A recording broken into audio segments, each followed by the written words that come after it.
Bienvenida, bienvenido. Hoy nos sumergimos en unos fragmentos que dejaron huella en la literatura del siglo XX. Pertenecen a Trópico de Cáncer de Henry Miller, en su versión española. Ujú. Una obra que, bueno, causó un terremoto, ¿no?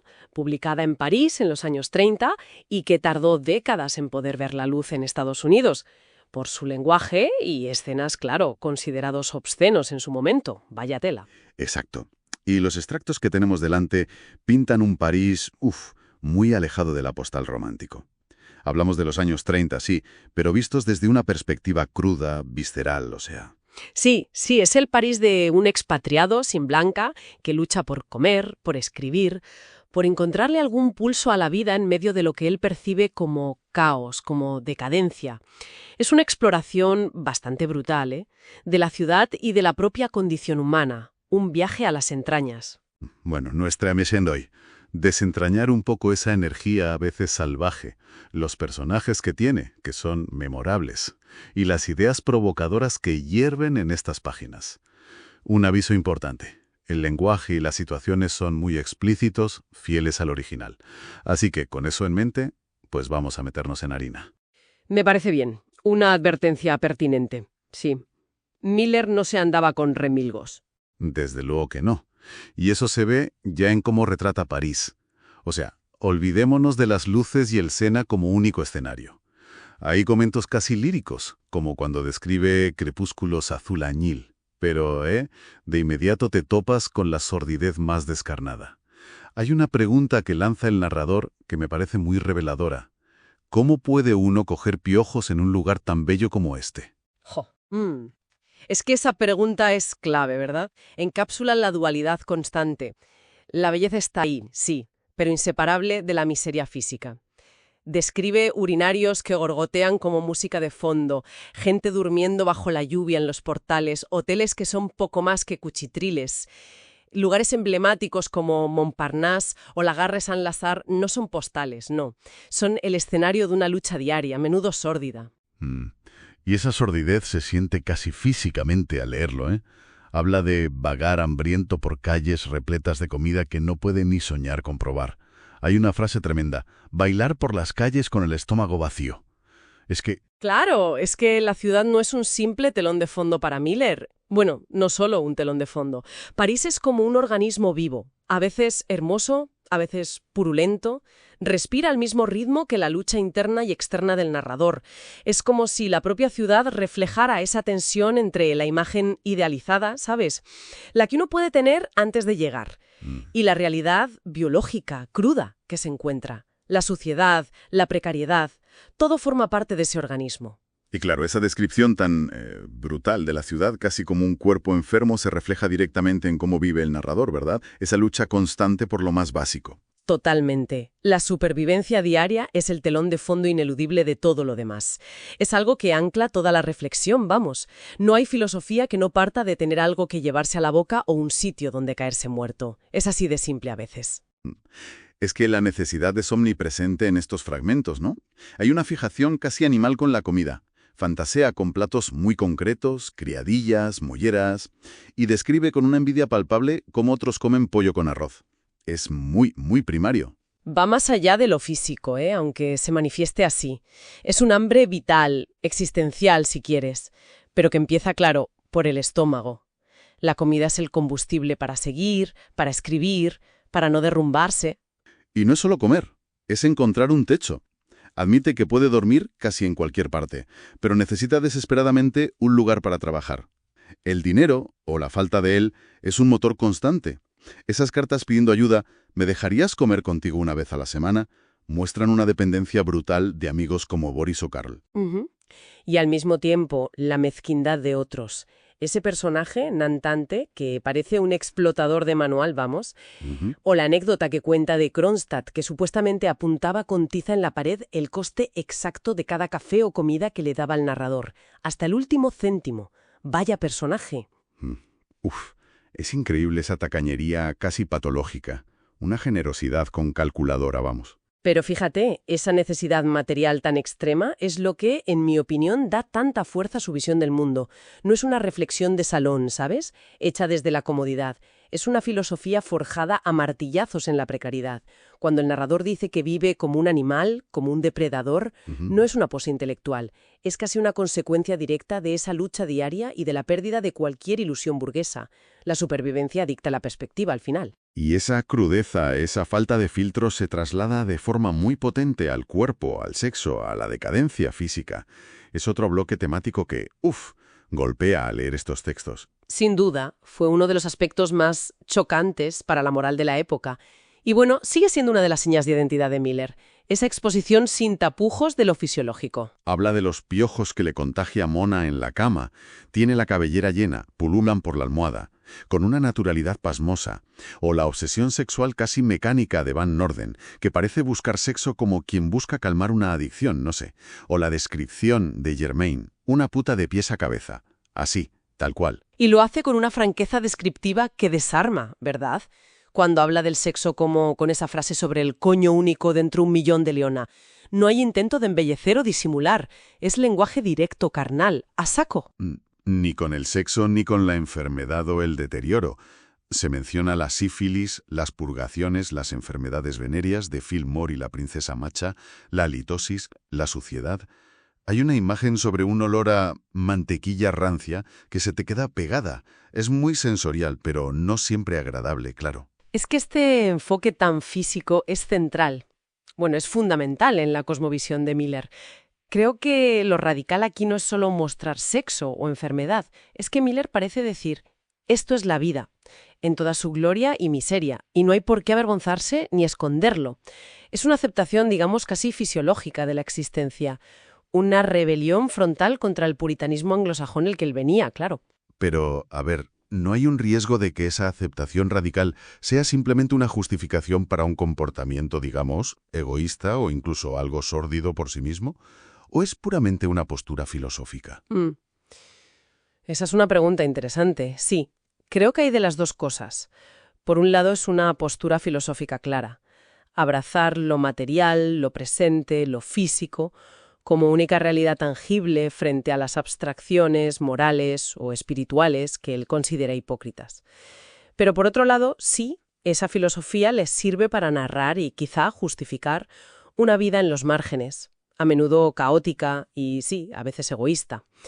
Además, parece haber una conexión entre esa decadencia física individual, el mal aliento, la suciedad, la enfermedad, y una sensación más amplia de decadencia social. Boris, uno de los personajes, lo llama el cáncer del tiempo. Hay una correspondencia, ¿ves? Entiendo. Y en cuanto al sexo, que es omnipresente, a menudo parece desprovisto de conexión emocional, ¿no? Pienso en Van Norden, que lo define como un vicio, algo compulsivo pero vacío. Sí, es que explora la carnalidad en todas sus formas, desde el placer más intenso hasta la rutina más mecánica o la transacción más fría. No rehúye ninguna faceta. Es una inmersión total en lo corporal. Y toda esta exploración de la ciudad, la supervivencia y el cuerpo se encarna en un desfile de personajes absolutamente memorables, a menudo desesperados o muy excéntricos. Sí, los fragmentos nos presentan a un elenco, variopinto. Son los habitantes de ese ecosistema parisino marginal y febril que Miller construye. Cada uno aporta un matiz a ese fresco general. Sí. Está Boris, al que llama profeta del tiempo, siempre con augurios pesimistas, Karl, que parece hundido en una melancolía crónica, Van Norden, el quejica profesional que no para de perseguir mujeres, y figuras casi esperpénticas como Bondorf, con sus ojos de tiroides y labios de Michelin. El narrador llega a compararlo con Dios en un momento de delirio, o Fillmore, que acaba en un psiquiátrico, o el ya mencionado Nananteté y su inseparable parásito Kepi. Vaya cuadro. Sí, las descripciones son tan vívidas. Esos pequeños detalles, los bastones de Borowski que tenía uno para cada día, o las dentaduras postizas que Van Norden pierde una y otra vez, son detalles que los hacen increíblemente reales, a pesar de lo extremos que puedan parecer. Exacto. Y no son meros adornos narrativos. Funcionan como espejos, a veces deformantes, del propio narrador. Reflejan distintas maneras de enfrentarse o sucumbir a esa realidad parisina tan dura. Algunos son cínicos, otros idealistas fracasados, otros simplemente parásitos. Muestran un abanico de respuestas humanas ante la precariedad y el caos. Son parte esencial de la visión de Miller, vamos. Mm. Y en medio de todo este torbellino humano y urbano, está la figura del narrador como escritor. Él mismo lo dice, soy una máquina de escribir. La creación artística es otro eje fundamental. Claro, inseparable de su experiencia vital. El acto de escribir es su forma de procesar y dar sentido, o quizás forma, a ese caos que vive y observa. Ujú. Hay detalles sobre su proceso, como ese proyecto un poco loco con Boris, el último libro. Querían escribir una especie de nueva Biblia anónima para agotar el siglo, según ellos. Menuda ambición. Una ambición que nace precisamente de esa sensación de fin de época, de descomposición, ¿no? Quieren crear algo definitivo a partir de las ruinas. Es muy sintomático de esa mezcla de nihilismo y una extraña energía creativa que tiene Miller. Y reflexiona sobre otros artistas. Se nota su admiración por la vitalidad de Matisse, por ejemplo. Menciona a Whitman, al que considera el primer poeta y el último. También a Dostoyevsky, a Strindberg. Parece buscar referentes que también exploraron los abismos y las contradicciones humanas sin tapujos, ¿no? Busca capturar la esencia de su experiencia directa, sin filtros literarios convencionales. Hay una frase suya muy citada de la obra, tras la palabra está el caos. No intenta imponer un orden artificial, sino expresar esa energía caótica, esa verdad cruda que él percibe. Claro, y eso conecta directamente con su filosofía vital, ¿verdad? Ese rechazo frontal a los valores burgueses, a las convenciones, totalmente. Es un abrazo casi desesperado del aquí y ahora. Le bello aujourd'hui, el bello hoy, exclama. Busca el significado en la experiencia pura, por sórdida que sea. Ahí es donde encaja esa idea de nihilismo vitalista que a veces se asocia a Miller, una especie de negación de los valores trascendentes tradicionales, pero al mismo tiempo una afirmación rotunda de la vida en su dimensión más física e inmediata. Encuentra energía en esa misma negación. Es complejo. Sí, y eso le lleva a una conclusión bastante radical hacia el final de los fragmentos que manejamos. Esa declaración donde dice sentirse muerto espiritualmente, pero a la vez físicamente vivo y sobre todo moralmente libre. Ujú. Y dispuesto a devorar la vida como un caníbal si hace falta. Es una declaración de independencia total de las normas sociales y morales. Es la culminación de ese proceso, despojarse de todas las ilusiones, de toda la carga cultural heredada, para enfrentarse a la existencia en sus propios términos. El arte y la vida se funden en esa actitud depredadora y, a su manera, terriblemente libre. Ujú. Ahora, antes de cerrar, tenemos que mencionar algo importante sobre el contenido, yo creo. Hay que señalar que el narrador de Miller hace observaciones muy directas sobre la identidad de algunos personajes, que hoy pueden resultar chocantes. Sí, eso es importante. Específicamente se refiere repetidamente a la condición de judíos de varios personajes. Por ejemplo, al describir su círculo social en Montparnasse, da una lista y concluye algo así como «Así que los judíos me están aplastando como una avalancha». O al hablar de Borowski, insiste «es judío Borowski». Un lenguaje que, claro, leído hoy inevitablemente llama la atención y puede resultar problemático, por decirlo suavemente. Es fundamental situarlo en su contexto histórico y literario. La voz del narrador es deliberadamente provocadora, busca transgredir normas y a menudo refleja sin filtros las percepciones y, sí, posiblemente, los prejuicios que circulaban en ciertos ambientes europeos de los años 30.